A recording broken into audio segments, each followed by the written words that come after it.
I can make it.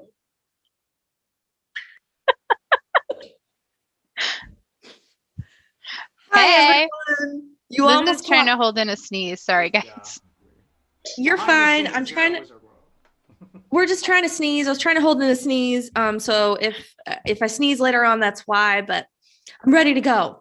Welcome to Watch of the Week with Pure Fandom. I'm one of your hosts, Liz Prue, joined by my wonderful Pure Fandom co-founder and co-host of our Space Cowboys podcast, Meg Bonnie. What's up, girl? Hi, guys. Achoo. Let me adjust my microphone here. So the Watch of the Week, we are bringing you what you should, shouldn't be, might be, and we aren't sure what you should be watching every week on TV, whether that be movies or TV series, miniseries, specials, whatever. But because Falcon and the Winter Soldier is on right now, we're basically just talking about that each week. And so that'll be the main focus of tonight. However, we will be talking about Mike of Oz. For those of you that join Wizard World frequently, Mike of Oz is behind the curtain right now, and he's been watching some real world stuff on Disney Plus. So we might be looping him in for that at the end. But tonight, it's all about Falcon and the Winter Soldier. Episode 5 was freaking insane. We're going to break it all down right before this Friday's finale. And we also have some pretty sick prizes. Meg, do you want to talk about the prizes we're going to give away? I super duper do, because they're exciting. Heck yeah, they are.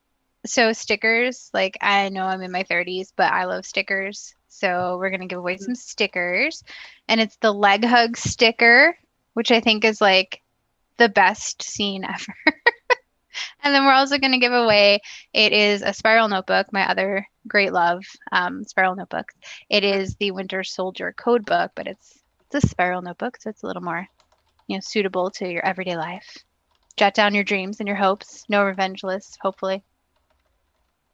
I want that notebook. I mean, I know that was the one used to like manipulate our beloved Bucky, but I really want that notebook. Right? And like your grocery list can kind of look like the Hydra, like eggs, toothbrush. I love that. There you go. I love it. Ideas. Okay. Yeah. Well, we're going to give that away at the end. So we're going to make you stick around and talk to us and share your theories and geek out with us. And then we're going to give away some cool stuff. I mean, why not, right? It's a win-win. It's a win-win. Before we dive into the episode, let's just break it down. Meg, you did a good job of like bulleting out like the quick hits. So let's talk about like what happened. Here's what happened, and then we're gonna dive into the serious stuff. More serious. Okay. So here's the quick takes from it. So John Walker is on trial, and he fall from grace, real rough, not looking great for our guy. And he is recruited, sort of, hopefully, maybe, kind of seems like it, by a contested Val for an unknown team. Zemo goes with the Dorja Milaje.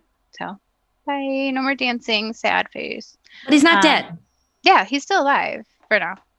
Maybe they're just going to like have a dance party in Wakanda, but maybe not. Probably like a really bleak dance party. Not good. Not looking good for him. Sam talks again with Isaiah about his experience and all that, and we'll talk more about that too. Bucky goes to Sam's, and they're little best friends on a boat, and it's the cutest thing I've ever seen.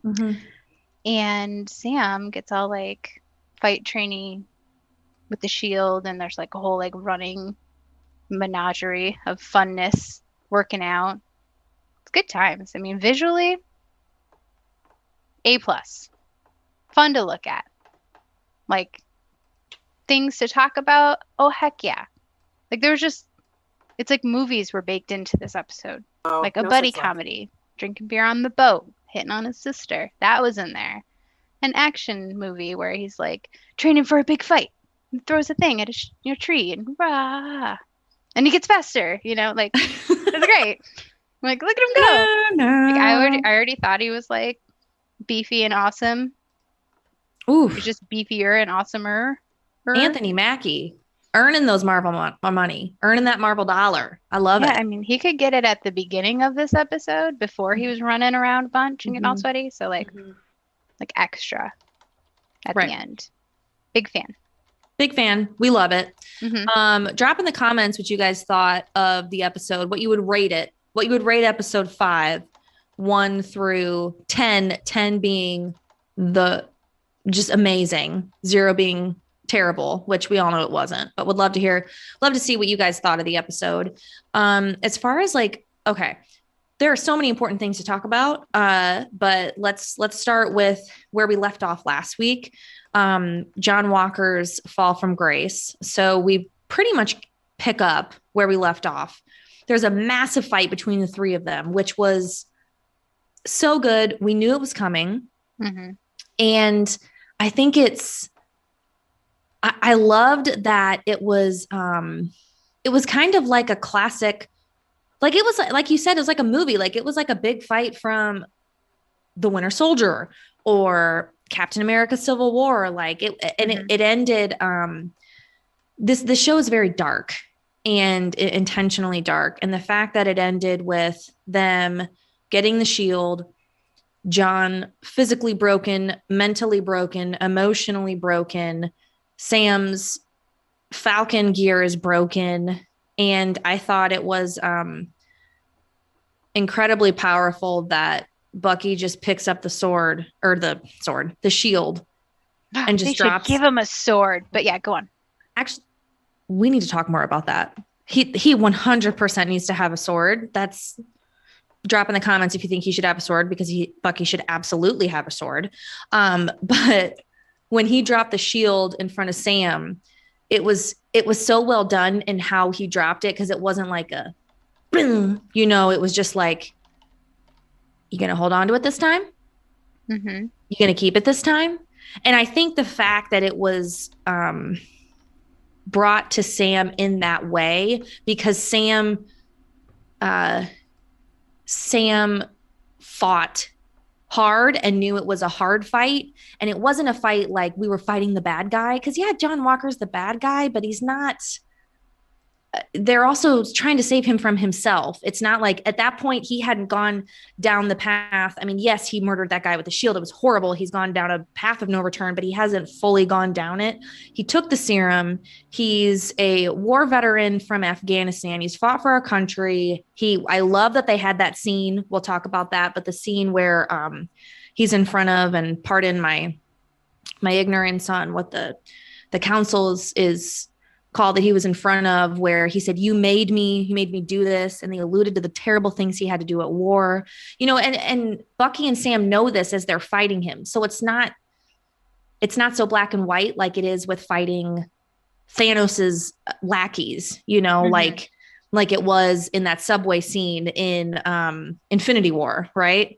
Like it was, they just knew they had to get the shield back because it means so much more, which of course we'll get into. But I'll end my rant there, but would love your thoughts. I thought that was a very powerful, one of the deeper fight scenes I think the MCU has done. Yes, I agree. And I think that shot where like Bucky's holding it and like, how much it means to him, like mm-hmm. just what he thinks of Steve and how he regarded him just as a friend and a person, and like the lengths that Steve went to basically protect him, and how he fought like literally everyone for him, and like that shield represents his best friend and like that bond. So it means a lot to him, and Sam's the only one who understands that. So like he knows how heavy that shield is with like memories and like, I wouldn't say like a burden, but like it carries a lot more weight to those two. So John fighting to hold on to it for his own like vanity almost, like because of what it means to him and his pride, versus those two trying to get it back because of what it means to them and like the weight it carries emotionally for them. I loved it. I thought that was really good. And I love that they showed them like exhausted in that fight. Because they're like, oh yeah, put so like it was like their whole selves in that fight. Because they like show them just like laying on the ground, like, oh my god, but they didn't stop and they didn't give up, and so they're all like crazy warriors and like so determined, and for different reasons, obviously. But like part of me wanted Bucky to keep the shield, but like he never would, even though he has the serum. It would be easier for him to fight bad guys. Like it's going to be harder for Sam. But that's what Cap wanted. That's what Steve wanted. So he's going to honor that, and he's going to make sure like Sam honors that. And if he doesn't believe in himself, Bucky's going to believe in Sam for him and for Steve. Like, you kind of got all that from that scene. And I think, and I'm jumping ahead here on our discussion, but this is leading through it. And I see Jazz is back this week. What's up, Jazz? I know Jazz said they're skipping ahead. We need to know what the Wakandans gave Sam. We're going to get to it. I got pictures for you this time. We got pictures. Okay. We're going to dive into all of that. But I think, Sam struggling with the idea of taking up the mantle and having that discussion with Isaiah Bradley about the serum and his trauma and how no self-respecting Black man would want to be Captain America. And I think that obviously we cannot speak to the Black experience, but particularly in America, but we want to definitely address that it's important that discussion is being had at one of the largest franchises and platforms, if not the largest entertainment platform right now. And I think it was really important. And I was pleasantly surprised that I forget exactly what Bucky says, but he apologized to Sam after they had gotten the shield. They're back in New Orleans, and says, I forget exactly what he says, but he says, Steve and we didn't realize that, and we should have. Mm-hmm. And I'm sorry. I think he says, I'm sorry, doesn't he? He says, I'm sorry. And so it's we'll see how it all unfolds in episode 6, but I'm assuming through the storytelling that was being shown in the last episode that, Sam training was, do that, the sweaty montage of the flips and, all the working out I'm sure Anthony Mackie did for the last 2 years just for that scene, right after having that very powerful scene with Isaiah Bradley, the character Isaiah Bradley. I think it was him understanding why Isaiah feels that way, but wanting to have a Black man in that position and do it in his way. And I'm wondering too, now that I'm talking this through, when they were very intentional by saying Julie Louis-Dreyfus's character, which we'll dive into in a minute, she says, which I did not know she was going to be in this series. Did you know this? No. I was like, and she's basically playing Selena Meyer from Veep, but in the Marvel universe, like with like a streak in her hair. I know. But she says the shield is a gray area. It does not belong to the government. And so it does not have jurisdiction. The government does have jurisdiction over it. And so the meaning of it is not just US government or whatever. So I'm hoping that that's where the MCU is going, is that the meaning of this is, and let's not forget where that shield comes from. That shield is vibranium, and it comes from Wakanda, which we'll dive into more in this discussion as well. But I think they're definitely laying the seeds for this, which I very much appreciate. Yeah. And I don't know if like all of these shows, we don't really know how much of it we're going to get. And this season feels so short. Like I feel like they're building up so much stuff that I'm like, how can you possibly give us all the things? But like, as Marvel fans, we know we're going to see it in the movies. We're going to see it in other series. But I want this particular story to keep going, because I think it's, it's not so much that you were like completely pulled back into reality. There's enough like mixed in where it's touching on really important issues that we should be talking about and will continue to be talking about. But it lets it live in like sort of this like elevated fantasy area. So it makes it more approachable for a lot more people, which I think is great. People maybe who don't think about it on a regular basis, Marvel pulling that in and making it a conversation piece, I think is awesome. And I want them to keep going with that and keep building on it. I also think it's really interesting to think about, and like, I don't even know how to properly articulate it, like the Isaiah versus John Walker. Like they were both made to be this soldier. in different ways and like treated completely differently from start to finish. You know what I mean? Like, I think it's really interesting how they have both of these characters at the same time and making it very clear that they were made to do something. And, Isaiah was made just as a test subject to see how he would perform. And John Walker was like thrown into it without really any testing. He took it on his own. And so like kind of seeing those two sides of things, I think is really interesting too, because of the racial undertones of the show. It's kind of puts a new perspective on the super soldier and all of that storyline.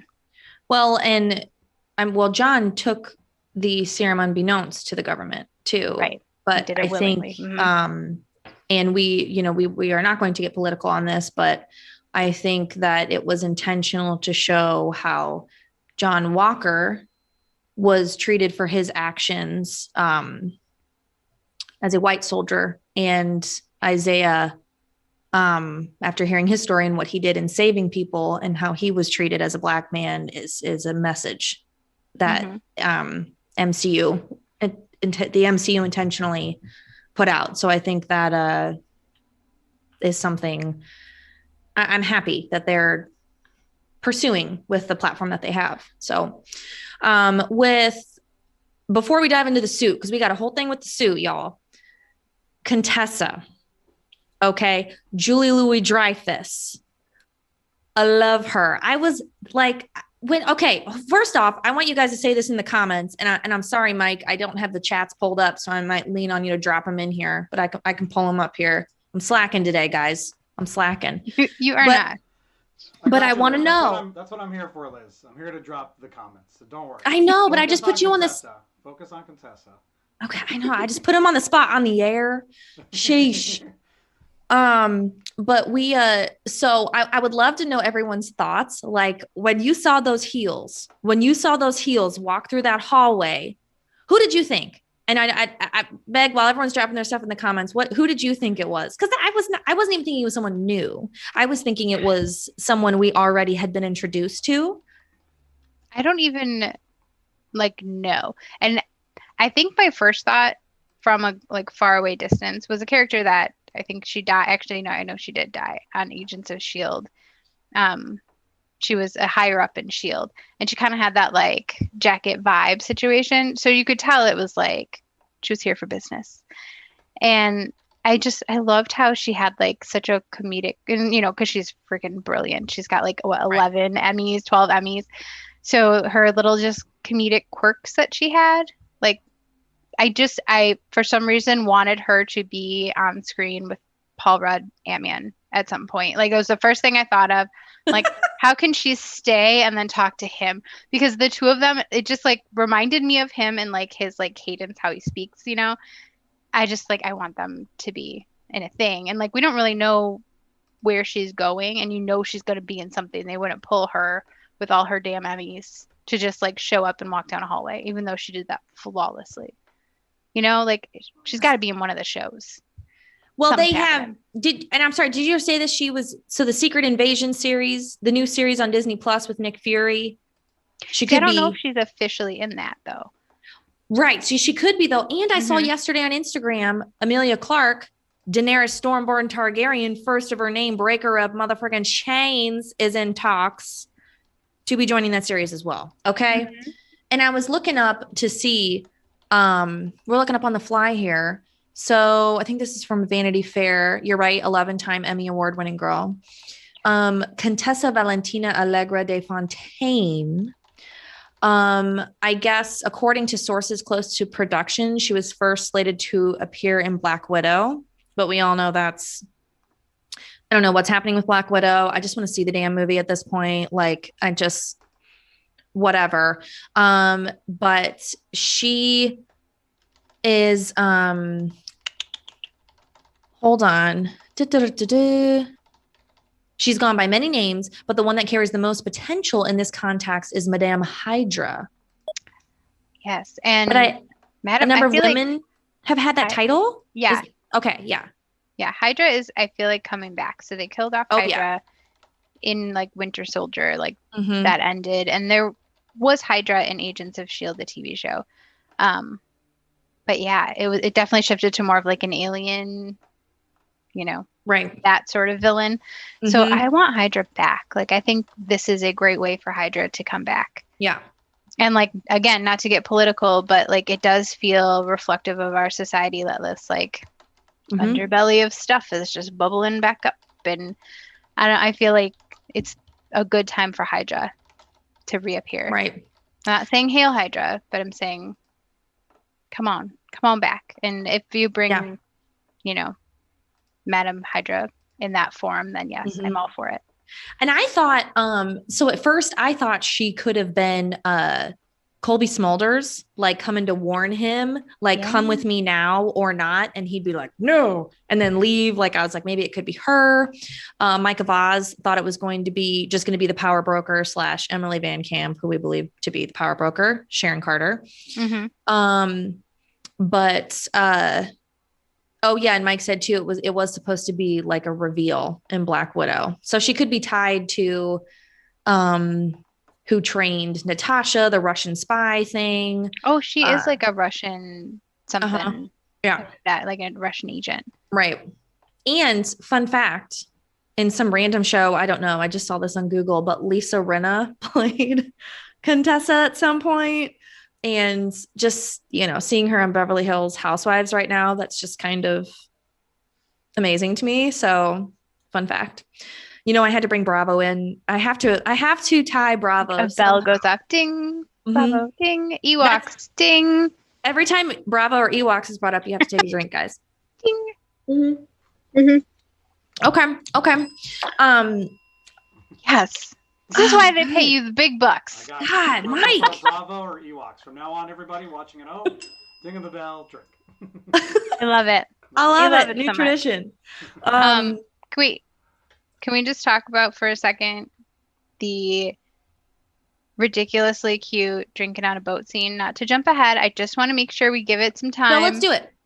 Because it was so freaking cute. And like, I kept expecting something really bad to happen. And they're just like, we're just fixing a boat. He like slept on the couch. They were just like showing them becoming friends. Like he left. He was like, bye, I'm out. I did my job. You got the shield. See you later. And he's like, actually, like I don't have anyone else. So here I am and I'm going to help you. And like, I don't know. It was really cute. And you kind of forget how freaking cute Bucky is until he's like flirting with random people on boats.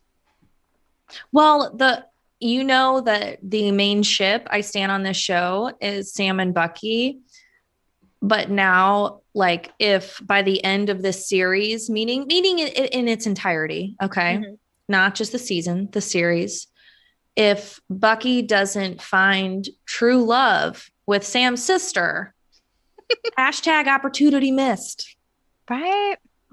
I feel like, though, Sebastian Stan has, like, an eye makeout session with every single person on that show that he looks at. Like, I swear, he's doing the look, you know, that, like, romantic comedy look that you give to people. Oh, yeah. He does that to every character. Zemo, the Dora Milaje, like, the lady who was giving them, you know, coffee, whatever. Listen. He's got it. Let us not forget his humble beginnings on Gossip Girl, where the CW stare is still a thing today. It must be perfected. It must be honed to excellence. And that was a CW stare. And I actually moderated for Sebastian Stan at a Wizard World Comic-Con. Tell him about the couch. I will. This is a prideful moment in Austin. And I had just found out I was pregnant with my first, Valentina. I was so sick. And when I met him before we went out, I was like, kind of like, you know, about to yak. And he would never remember this. But I just said, I am so sorry. I am like, my husband and I just found out I'm pregnant. And like, and he was like, so sweet. And I was like, no, but I got this. Like, I got water. You can have my water. I was like, no, let's do this, Bucky. Okay. I went out and they had like 2 couches because I think there were a bunch of people there, but it ended up just being us at the Comic-Con or for the panel, not just us in an empty room together on 2 couches. Lights down low. No, you know, with me puking my brains out pregnant. And I sat on this one couch and, said, well, Sebastian Stan, Bucky. He comes out. He sits on the couch and leans over and says, "You're not going to come sit on this couch with me?" And if the Winter Soldier invites me to come sit with him, I'm going to sit with you. I'm not going to sit on the other end of the couch. Okay. I'm going to sit right next to you. And snuggle up. I snuggled up. I did. He didn't have a problem with it. I didn't have a problem with it. And, let's just say I didn't feel nauseous for those 45 minutes. I was just fine. Wizard World cures all the things that ail you. It really does. So if you're struggling in your first trimester when Comic-Cons open back up, go to Wizard World. Go see Bucky Barnes. Oh my gosh. It's a very blurry picture, but there you are. And I want it to be known that there was a lot of couch left, like a solid amount of couch left. And I said, no, I'm going to go sit next to you. Scooch in. Get close. I was invited. Next season on Falcon and the Winter Soldier, Liz on a couch. Bucky's a doula on the next season of Falcon and the Winter Soldier. When he's paying his repentance, he's a doula. Okay, we just lost half our viewers. All right, we'll get back to it, guys. Jazz, I'm getting to it. Oh, Jazz says that Bucky moment was so cute. When he caught the kids playing with the shield, that was adorable. He was like, "Hey, I want to talk to you," and they're like, "Whoop!" Creepy man on the couch. Right. I love it. Okay, so let's talk about the suit. Okay, guys. So we're going to do a little history lesson as well. And mind you, I'm going to pull up the comicbook.com article that kind of walks through this.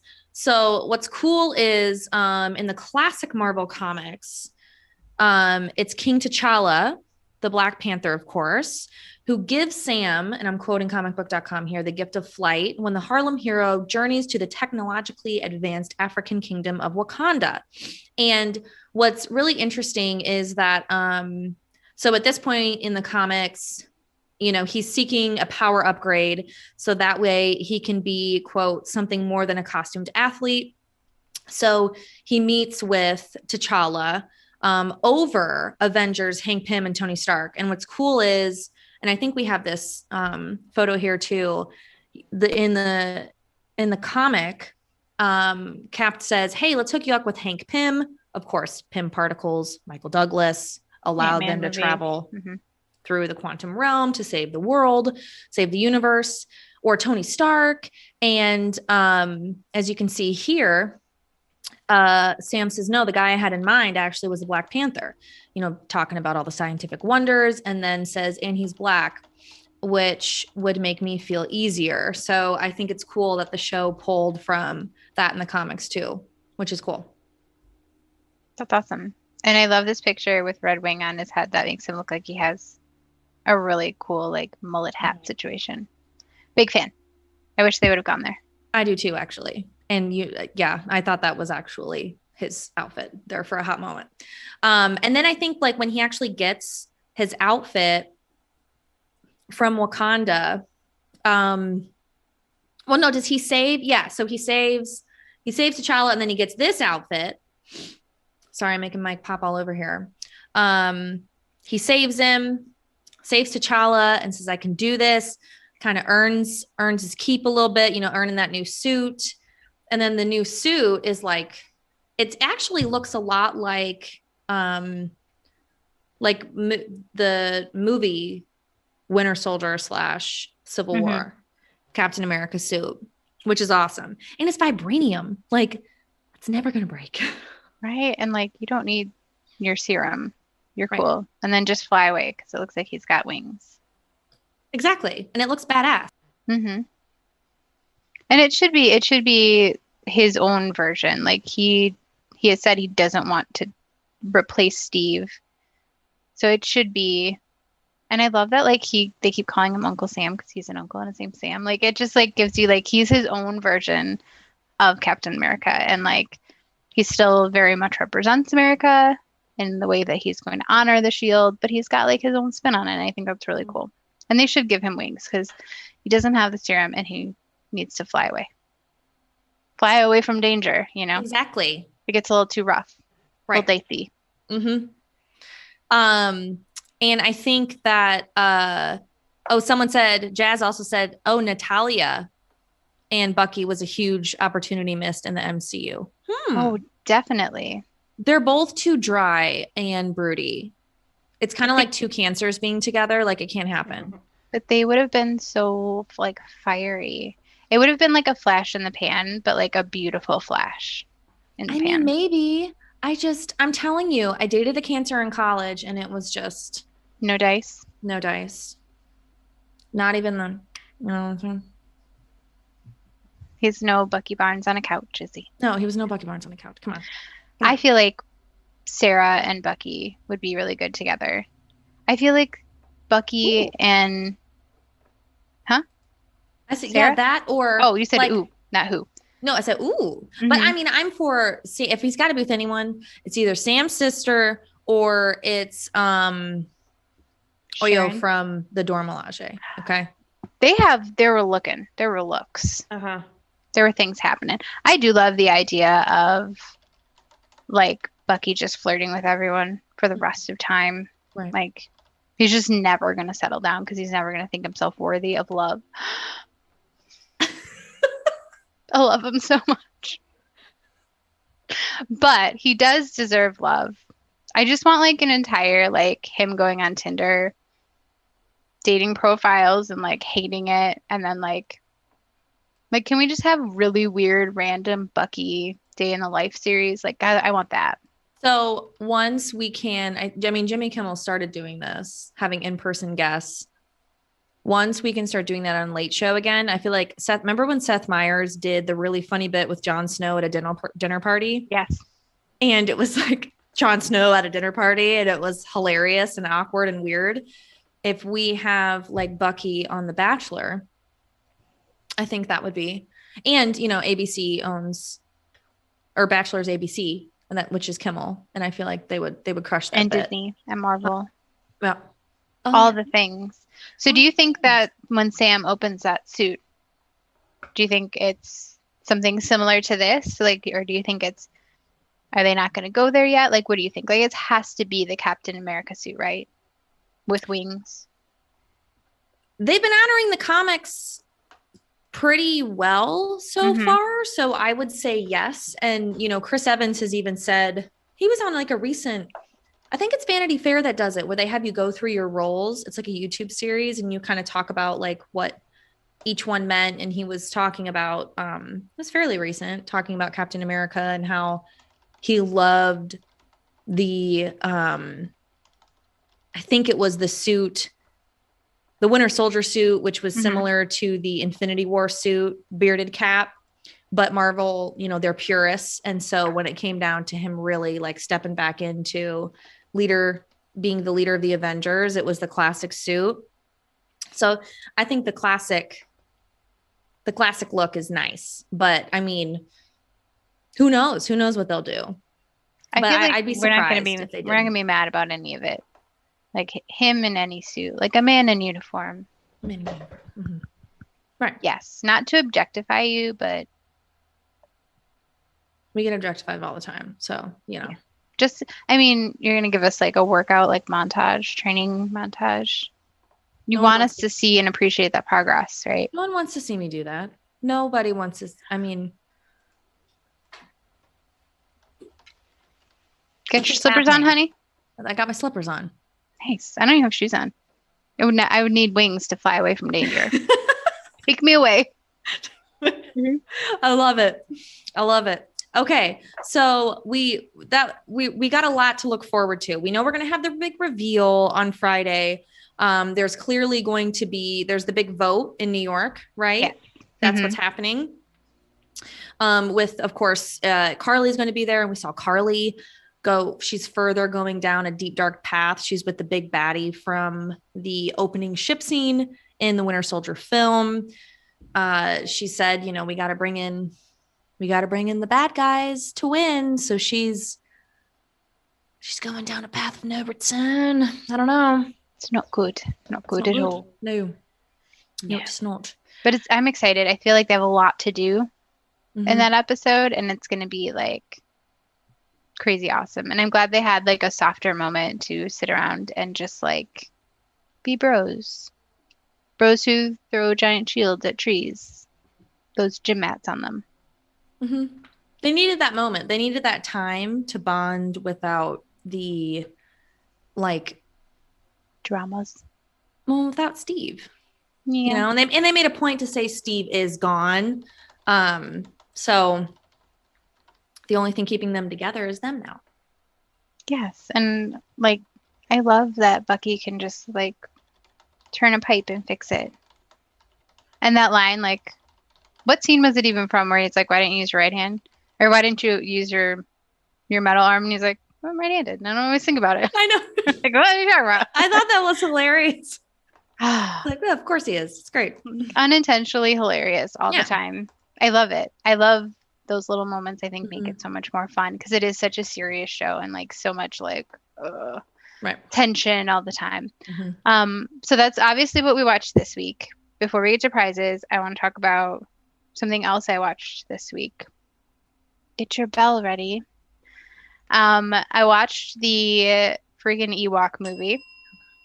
Drink. I accidentally watched the sequel. I didn't realize there's two. I know we talked about A Caravan, but I watched the second one. Okay. I need to watch it. Now it's time. Do you? I need to- Do you?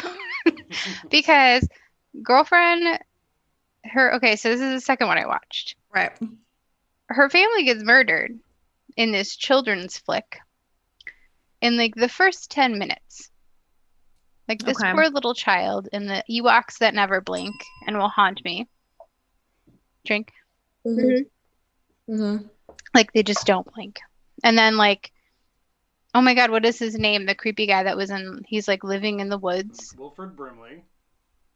You just see, and like he's really angry for some reason. We're not sure why. He just like yells at this like tiny little girl the whole Okay. movie, but then like brings her presents from who the hell knows where. There's also like magic, not just the Force. A woman turns into a bird Okay. and flies away. It's very like Power Rangers, 1990s Power Rangers. Like Well, I then I'll actually expected her watch to it. fly to the moon. Yeah, they're like searching for like a power thing, and it's clearly like grumpy guy in the woods has it, but they think it's Yeah. her family that they killed, and it's really just like an engine part. I'm like, how dumb are you? And like, at what phase in Star Wars are we that they're like, oh, this part of an engine is going to save us? Oh, like you guys are just flying around on things, and like you have blasters. Like what? Right. Where are you in the spectrum of technology that you think that's Okay. magical? Like, is the gun you were shooting people with not magical to you? I don't understand. That lady turned into a bird. That's not enough magic for you? Like, I don't know. I had questions. I had a All lot I of questions. know is that I was moving and I happened to check Twitter and saw the thread between you and Mike Vaz, and I was like, I'm missing out right now. And I but I'm gonna need answers, and I knew we would address this tonight. It was a lot. It was a lot, but I will say that little girl, Mm-hmm. I was pleasantly surprised with her acting. Okay. I was like, okay, this is Star Wars high quality, but the fact that they like murdered her family immediately, and she had this like bracelet that told her like if her family was dead, because why wouldn't you accessorize with that? Right. She's like, oh no, my brother's dead. Oh, my mom. Oh, I need 10,000 steps. I mean, my dad too. Like it was so weird, but she was adorable. And then like you know, Winnick, Winkit. What was the Ewok's name? Should I just pop on? Oh, there's Liz. There's me again with Bucky. Now I'm sitting in between you. Oh my God. Wicket is the Ewok. Wicket is the Ewok, yeah. Wicket was Sindel is the Okay. girl. Yes. Little girl. Gotcha. All right. You know lots about this. And her brother looked like shockingly like Mark Hamill. Like he was very Luke Skywalker vibe. Right. We didn't get to see the mom because she was already like dead under a log. She alerted on her bracelet. Right. She's like, did you? Oh, dang. Yeah. It's like a life thing. It's a life support. You know, like it's your life that you have life. I watched the first one in order because I'm a good Star Wars fan. The Caravan of Courage, and I will say it took the movie is 70 like maybe 90 minutes, maybe 90 minutes. About 45 minutes, like there's not a caravan for a very long time in the film. You would have been very upset, Liz. It took a long time for the caravan to form, and my wife did not like it at all.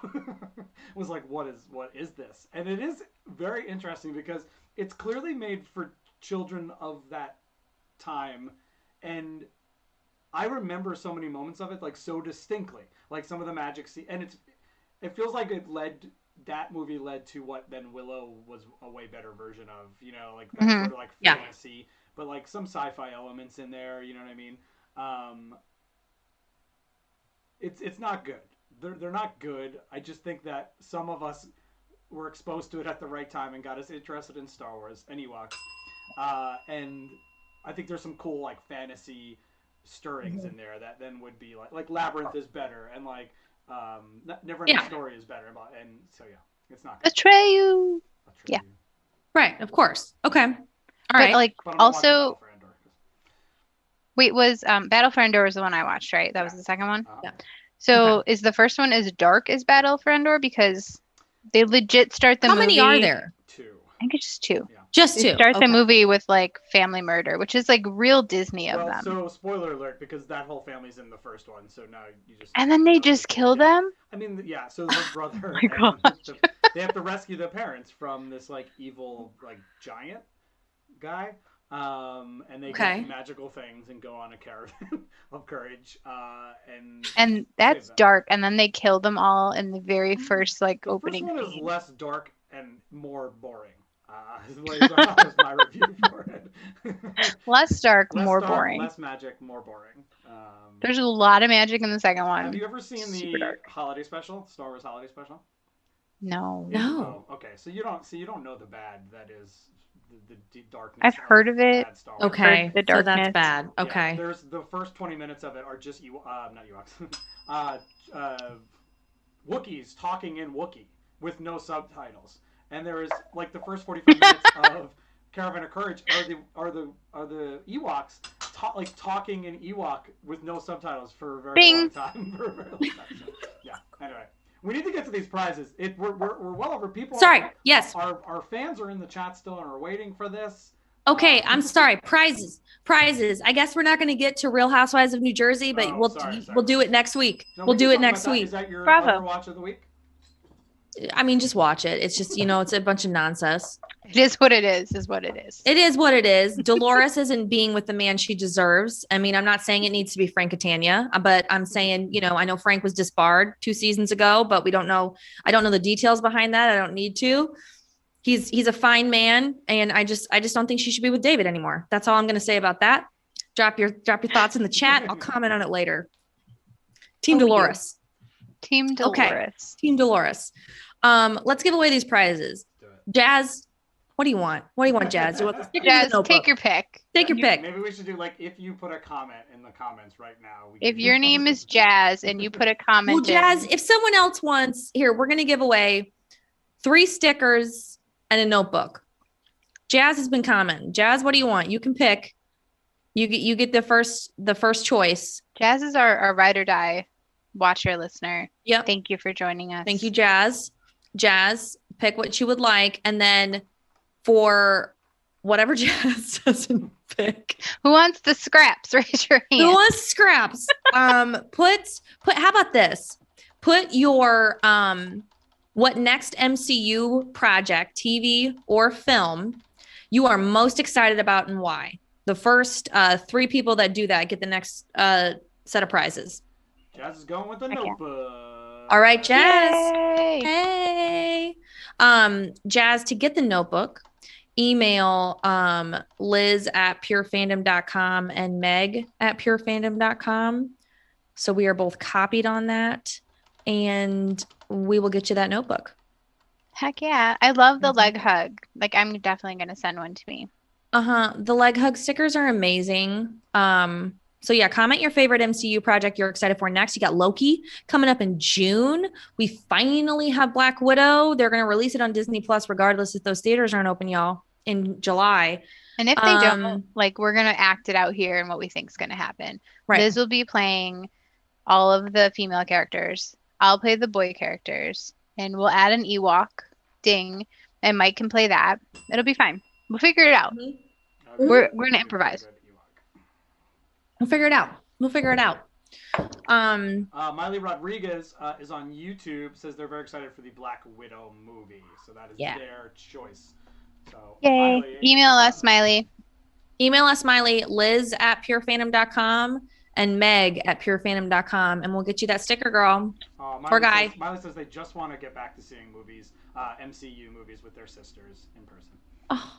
You know what? Same. I think we said this last time, but I keep seeing these like random TikToks of reaction moments of to loop it into this when Falcon says on your left in the endgame battle scene, and like it makes me cry. Like that was just so. I was bawling my eyes out watching that in the theater, and when we went to see it twice. I was like, is this silly to go see it again? I was like, no, it's not silly. Like, how did we know a pandemic was about to come? And it was just, God, so great. We used to go every week to the movies. It was like our thing. It was so fun. So now we have the internet and each other, guys. We do. We're your sisters now, Miley. That's right. For this and moment. I'm sorry we're not cooler. I know.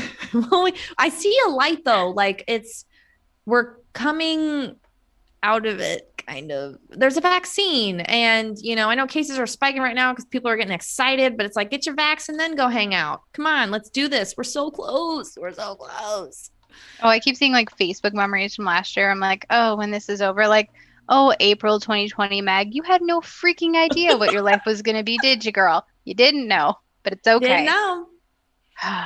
You're not gonna know. How would you know? Does anyone else want something? We got 2 more stickers to give away. Come on. We're just going to start slapping them on people. Come on. Right? Anybody else? Tell us your thanks. We're going to give you 10 seconds, or we're going to give it to each other. I can't wait till we can recreate this moment. I'll be Bucky, and you'll be Sam, and we'll make our legs hug, and we'll stare at each other, but we'll probably laugh. Can I be the psychiatrist? The therapist? Yes. Yeah. The dry therapist calling us out on our bullshit? Yes, you absolutely can. Please do. The other thing that I want to tell you that I'm going to watch this week while we wait for people to comment, and hopefully that you're the Twitchy people. Where are you, Twitch people? My daughter watches the Dream SMP. It's a big thing on Twitch. A big, like, basically like D&D, but on Minecraft.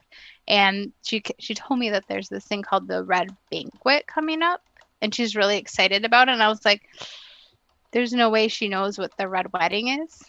I was like, ooh, this might be. I'm like, I'll watch it with you. This sounds dramatic. So if anyone else is excited about that, it's like, I guess supposed to be a big thing with Bad Boy Halo and the Eggpire. Okay. I don't even know all these things about it, but it's cool. And I'm excited to see what the heck goes down. And hopefully it's not as bloody as the Red Wedding, because I had to kind of tell her what that was. And she's like, oh no, Mom. Yeah, so if you Twitch people are excited about that, let me know, because I'm excited too. Woo woo! I know, right? Look at it. I'm hip. I'm cool. I know what that is. Yeah, you are. Duh, the coolest. Come on now. Ewok. Right. Ding. Ding. That's it for my wine. We're just here to drink wine, okay? If no one else wants a sticker, we'll save them for next Crew week. From Indiana, would you like a sticker? I would love a sticker. Okay. Bounty from we got somebody. We have somebody. Devilish Espada on Twitch. Loves the reference you made there, Meg, to say the thing again. What's it called? The Red Wedding from the Dream SMP. The Red Banquet. He says his kid sister loves that stuff. So I say, or they said, I don't know. They said their kid sister loves that stuff. So I say we just give them a sticker for a comment. Boom. Email us. Email us at liz@purefandom.com and meg@purefandom.com, and we will get you that sticker. And that's one from every platform, so we know that. Heck yeah, that's perfect. We'll send you 2, one for you and one for your sister, who is Lovely. probably going to have her little heart broken when she watches the Red Banquet. This has been super fun, and I love talking about, you know, hot guys kicking each other's butts on TV, and then all the other stuff that happens on that show. So very, very fun times, and drinking wine because of Ewoks. Can't go wrong. Ewoks and Bravo. I love it. Right? COVID has its upsides. We're switching to water because we're responsible. Thank you guys so much for joining us. Yeah. Next week, we're going to talk about the Falcon and Winter Soldier finale, plus, of course, all the other things that you should be watching. Mike, thanks for hopping on. Yes. I have a challenge for you, Liz and Meg of PureFandom.com and Space Cowboys Podcast. Everyone has been very excited on social media about the show Invincible. Have you heard about the animated superhero show on Amazon Prime? Yes, we are. I think it was Court, who is the co-host of Brad and Court podcast on Pure Fandom. Yeah. She's been telling us to watch this. We have to watch this. I want to watch it too. Maybe we all watch it, and then we have a Walking Dead reactor because it's from Robert Kirkman, who wrote The Walking Dead. Yep. We have some Walking Dead reactors that are also watching Invincible that want to come on, and we could have a big watching party. If Dance party. I was gonna just ask you off the air, but now it's official, so now you have to do it. Yeah. We would say yes regardless. Yeah, let's do it. Okay, it's penciled in. Jazz, love it. Watch it. Jazz. Yes, Jazz. Let's do it. My hubs might join too because we've been putting that off that we need to watch that. So he may sneak his way onto this. I'm really sad we're going to have more dance scenes though. Could be back with the Contessa with some cool. You never know. Yeah, like maybe she's a DJ. We don't know. Maybe she's a DJ. She's just like, what? Wait, I don't know that's not how you DJ, but you know. Right. Something like that. Something like that. You were close enough. Well, thanks so much for joining, guys. Catch us on purefandom.com. Mike, thank you as always. Follow us on Twitter at @pure_fandom. And we'll see you next week. Bye.